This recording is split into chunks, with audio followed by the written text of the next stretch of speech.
Bahan-bahan yang digunakan untuk membuat briket dari tempurung kelapa tentu saja kelapa itu sendiri.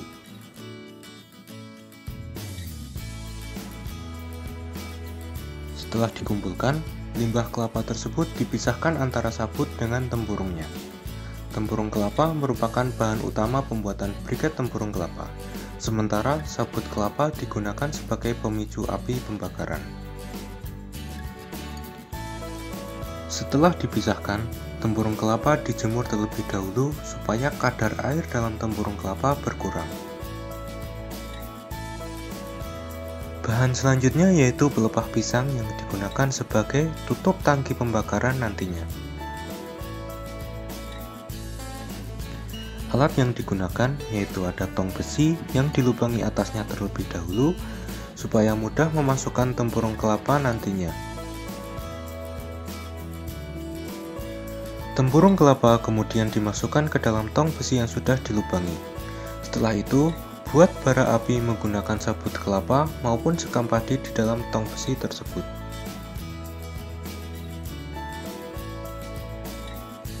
Setelah bara api menyala, tutup menggunakan pelepah pisang, kemudian diberi kain goni basah yang di atasnya dilapisi tanah liat atau tanah basah, supaya panas yang ada di dalam tong besi tidak keluar. Proses pembakaran ini dilakukan selama 8 hingga 12 jam. Setelah dirasa cukup, buka tong besi untuk mengecek kematangan tempurung kelapa.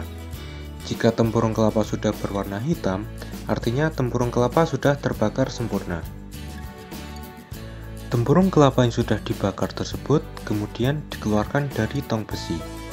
Tempurung kelapa tersebut kemudian ditumbuk hingga menjadi butiran-butiran yang halus. Sementara itu, kita buat cetakan briket dari pipa PVC dengan panjang 1 jari setiap cetakan. Selanjutnya, masuk dalam tahap pembuatan perekat. Masak air hingga suhu kira-kira 80 derajat Celcius. Kemudian, masukkan tepung kanji atau tepung tapioka ke dalam air tersebut. Adonan diaduk terus-menerus hingga air menjadi kental dan lengket.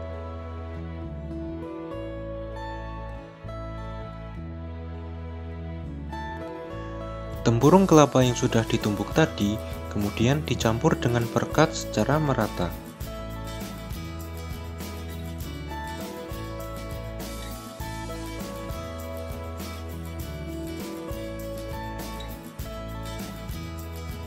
Adonan tempurung kelapa dan perekat tersebut dicetak dalam pipa PVC yang sudah dipotong-potong sebelumnya dan didiamkan sementara hingga menjadi agak padat.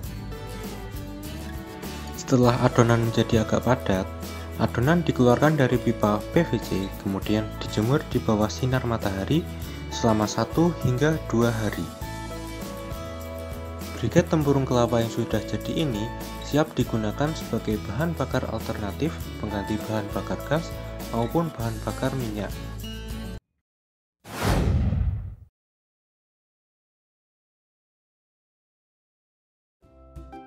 Selamat pagi, selamat siang, selamat malam Bapak Ibu semua. Nama saya Fatia, saya adalah mahasiswi manajemen dari Fakultas Ekonomi dan Bisnis Universitas Gadjah Mada. Dan sekarang saya akan melanjutkan video tadi tentang briket tempurung kelapa, tapi sekarang saya akan lebih fokus tentang bagaimana caranya memasarkan produk briket tempurung kelapa ini menjadi sebuah komoditas usaha. Nah, yang pertama-tama kita lihat dulu. Saat kita membuat usaha, ada apa saja sih aspek-aspek yang harus diperhatikan? Nah, permasalahan yang umum dihadapi UMKM ada 5 faktor, yaitu SDM atau sumber daya manusia, terus operasional, lingkungan, keuangan, dan juga pemasaran. Nah, sekarang saya hanya akan fokus bagaimana caranya memasarkan produk. Untuk memasarkan produk, kita harus memperhatikan 4 aspek. Dan biasanya kita singkat dengan 4P, yaitu ada produk, price, promotion, dan place. Produk itu apa? Produk itu ya apa yang kita jual gitu. Nanti ada beberapa aspek yang kita perhatikan seperti fungsionalitasnya, kelebihan atau keunggulannya, pasarnya siapa, lalu produksinya bagaimana. Dan yang kedua ada price atau harga, yaitu bagaimana cara kita memperhitungkan labanya, lalu bagaimana caranya kita memasarkan itu menjadi komoditas yang sesuai harganya gitu, mengetahui harga pasar, lalu membuat diskon atau paket atau bundle untuk menarik lebih banyak konsumen. Yang ketiga ada promotion, dan ini bisa dilakukan melewati iklan, sosial media, atau audience. Jadi bagaimana caranya kita mempromosikan usaha kita ke calon konsumen kita. Yang terakhir adalah place atau tempat. Dan di sini yang akan saya bahas adalah marketplace atau bagaimana caranya kita memasarkan secara online. Nah, aspek yang pertama yang tadi kita bahas adalah produk. Produk itu apa saja sih yang dipentingkan? Itu yang satu fungsionalnya pastinya. Buat apa sih kita buat usaha briket tempurung kelapa? Briket tempurung kelapa ini bisa digunakan untuk bahan bakar barbecue, lalu shisha itu semacam rokok gitu ya, rokok elektronik gitu yang cukup populer di Timur Tengah, dan dia juga bisa jadi pengganti minyak tanah dan LPG. Nah, dengan itu kita tahu nih bagaimana caranya kita memasarkan orang-orang ini yang memang membutuhkan bahan bakar untuk barbecue, shisha, dan tadi pengganti minyak tanah. Lalu kelebihannya apa sih dari arang atau ini lainnya atau bahan bakar lainnya? Briket tempurung kelapa ini ternyata kelebihannya lebih murah karena dia menggunakan bahan-bahan yang nanti adalah sisa dari limbah. Dan dia juga pastinya lebih ramah lingkungan karena kita menggunakan limbah, jadi kita mengurangi sampah. Nah, yang ketiga pasarnya siapa? Pasarnya itu bisa rumah tangga atau ekspor. Ekspor ini ke siapa? Ke negara-negara mana? Nanti akan saya bahas juga. Tapi umumnya kita juga bisa memasarkan briket tempurung kelapa ini ke memang bisnis-bisnis yang punya usaha yang butuh bahan bakar gitu, seperti barbecue atau shisha tadi. Lalu yang terakhir produksinya, bagaimana cara kita memproduksinya? Mungkin dengan usaha sendiri, dengan pabrik sendiri, atau nanti setelah produknya berkembang, usahanya berkembang, nanti akan membuat pabrik dengan karyawan gitu. Lalu aspek yang kedua adalah price atau harga. Nah, ini rumusnya cukup simpel. Bagaimana cara kita menentukan harga?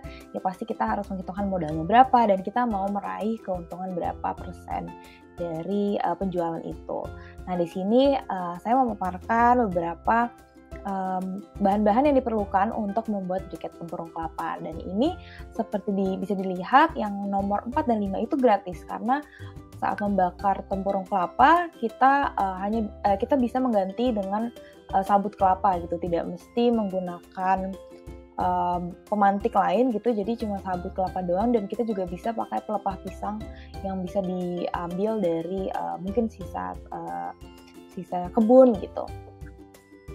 Nah, selain itu kita juga bisa melihat di sini analisa ekonominya, bagaimana caranya kita memperhitungkan untung kita lebih matang gitu. Jadi di sini kita asumsikan harga pasaran itu sekitar 4.200 per kilogram.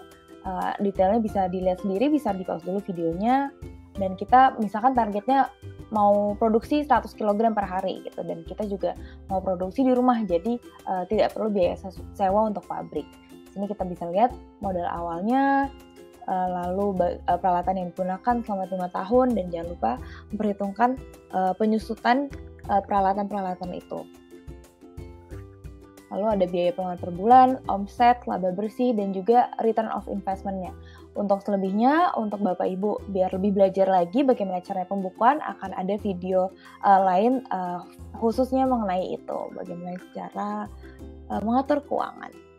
Nah, selanjutnya saya akan menjelaskan bagaimana cara kita mempromosikan. Promosi ini sekarang banyaknya di media sosial. Di sini kita bisa lihat ada Facebook, ada Instagram, YouTube, Twitter, terus ini juga ada logo-logo sosial media lain yang mungkin tidak familiar, ada Pinterest, Google+, Snapchat, dan lain-lain, ada WhatsApp juga. Nah, ini harus difokuskan kepada siapa pengguna media sosial itu. Misalkan Bapak Ibu mau memasarkan ke anak muda. Nah, anak muda ini sekarang banyaknya pakai Instagram gitu, atau pemilik usaha sekarang nyari produknya di mana sih? Mungkin ada yang buka Instagram, ada yang buka Facebook, atau mungkin mereka mau cari sekalian gunakan YouTube gitu untuk lihat tutorialnya juga. Bapak Ibu bisa ikut memasarkan produk di sana. Nah, ini salah satu bentuk promosi yang sedang naik daun. Ini biasanya orang-orang menggunakan Instagram Ads. Jadi bagaimana caranya kita menargetkan tepat kepada sasaran kita, itu nanti kita pakai Instagram Ads dan kita memasukkan kata-kata kunci yang sesuai dengan target kita, target pemasaran kita gitu. Nah, selanjutnya promosi mana lagi sih yang harusnya kita fokuskan untuk berikan tempurung kelapa ini? Nah, saya menemukan berita bahwa berikan tempurung kelapa ini ternyata sangat sukses terjual di Eropa dan Timur Tengah. Maka itu, jika Bapak Ibu mau menggait pasar yang lebih luas, pasar internasional, kita harus gunakan media sosial, karena kan semua sekarang serba online dan kita kan akan susah reach out atau menjangkau orang-orang yang di luar negeri itu. Makanya maksimalkanlah media sosial. Nah, yang terakhir yang saya bahas adalah place atau tempat, dan di sini yang saya bahas adalah marketplace atau tempat online gitu, tempat jualan online. Kalau Bapak Ibu bisa lihat di sini ada beberapa contoh marketplace, ada Shopee, Tokopedia, Bukalapak yang mungkin Bapak Ibu sudah cukup familiar ya. Nah, kenapa sih kita harus gunakan marketplace sekarang? Karena ternyata di Indonesia sendiri jumlah pengguna e-commerce atau marketplace tadi itu semakin berkembang tiap tahunnya, dan bagaimana bayangkan saja jika beribu-ribu orang ini melihat produk Bapak Ibu di marketplace tadi gitu. Jadi kan sangat menguntungkan ya, tidak perlu banyak effort untuk mengumpulkan orang di satu tempat, tapi orang-orang sudah bisa lihat produk kita. Nah, bagaimana caranya kita memasarkan dengan tepat? Nah, ini adalah beberapa tips yang umum bagaimana caranya kita berjualan di marketplace. Yang pertama adalah memasang foto yang jelas. Ini kita bisa lihat di sini ada 4 contoh foto penjualan briket tempurung kelapa. Yang pertama ini foto asli, jadi kayak terlihat di tangannya ada bentuknya, ada kubusnya gitu, ada terlihat bentuk dari briket tempurung kelapanya. Nah, kalau yang kedua ini fotonya yang kanan atas itu agak kurang jelas karena kan dia sedang dibakar dan tidak terlihat bentuk briketnya. Yang kiri bawah dan kanan bawah ini adalah contoh yang baik juga karena dia terlihat bentuk dari produknya, lalu juga mereka menambahkan beberapa aspek seperti tulisan, penjelas produknya gitu, dan juga ada logo usaha kita gitu. Jadi bagaimana caranya orang-orang bisa mengingat produk kita dengan menempelkan logo di produk kita. Nah, tadi juga bagaimana caranya kita menargetkan orang-orang untuk bisa lihat produk kita adalah kita masang judul produk yang mudah dicari. Jadi apa produk yang kita pasarkan, berapa jumlahnya, mungkin 1 kilogram atau lebih, lalu bentuknya seperti apa, apakah di sini bentuknya kubus atau mungkin sirkular atau bulat begitu. Bisa dituliskan di judulnya, lalu berikan spesifikasi yang lengkap, dan mungkin nanti juga bisa diperlihatkan kira-kira lokasinya di mana gitu kan, karena kan Bapak Ibu lokasinya di Lombok, jadi mungkin nanti target konsumen Bapak Ibu juga merupakan warga Lombok gitu. Lalu kita juga harus lihat harga pasaran, dan di sini bisa lihat range harganya atau harga terkecilnya adalah dari 4.000 ke 8.900. Jadi Bapak Ibu bisa memasarkan harga produk Bapak Ibu di sekitar harga itu. Dan ini juga ada beberapa tips untuk berjualan di website atau marketplace Shopee. Nah, kalau Bapak Ibu pernah sudah familiar dengan Shopee, di Shopee itu kan banyak fiturnya ya. Nah, gimana caranya kita maksimalkan caranya berjualan di Shopee? Itu adalah dengan menaikkan produk. Jadi kalau dinaikkan produk itu nanti orang-orang bisa lihat produk kita ada di halaman pertama gitu saat kita search produknya. Misalkan kita cari briket tempurung kelapa, nah nanti produk yang kita jual itu bisa terpampang gitu. Lalu yang kedua itu buat voucher toko, pasti orang kan mau diskon ya. Jadi kita bisa maksimalkan itu juga. Yang ketiga juga daftar gratis ongkir. Karena tadi lokasi Bapak Ibu mungkin di Lombok, mungkin ada beberapa konsumen yang lokasinya agak jauh gitu pasti akan dimudahkan sekali dengan adanya gratis ongkir. Nah, yang terakhir ini juga pengenalan sedikit tentang bagaimana cara kita memasarkan produk kita ke pasar yang lebih luas atau pasar internasional. Ada 2 marketplace yang umumnya digunakan oleh pengusaha di Indonesia sekarang, yaitu Alibaba dan Amazon. Nah, bagaimana caranya kita memasarkan